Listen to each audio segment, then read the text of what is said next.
নমস্কার বন্ধুরা, তো সন্ধ্যের আজকে একটা দারুণ টিফিন নিয়ে তোমাদের সাথে চলে এসেছি। তো আজ বানাবো ফিশ ফিঙ্গার। তো চলো দেখে নাও রেসিপিটা। প্রথমেই কিন্তু লাগবে আমাদের পেঁয়াজ কুচি, আদা, রসুন এবং কাঁচা লঙ্কা কুচি। আর আগে থেকে কিন্তু আমি 2 পিস মাছ ভালো করে নুন হলুদ দিয়ে সেদ্ধ করে নিয়েছিলাম এবং একটা আলুও সেদ্ধ করে নিয়েছিলাম। দিয়ে ভালো করে মাছটাকে বেছে নিতে হবে।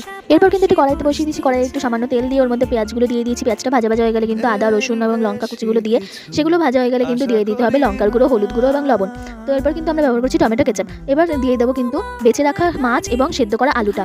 তো এগুলো কিন্তু ভালো করে ম্যাশ করে নিতে হবে। তারপরে কিন্তু দিয়ে একটি ডিম ফাটিয়ে ডিমটা সামান্য কিছুটা অংশের মধ্যে দিয়ে ভালো করে নাড়িয়ে চাড়িয়ে তুলে নিতে হবে। এরপর কিন্তু কড়াই থেকে ভালো করে নামিয়ে একটু ঠান্ডা হয়ে গেলে কিন্তু হাতে নিয়ে এরকম শেপ দিয়ে দিতে হবে।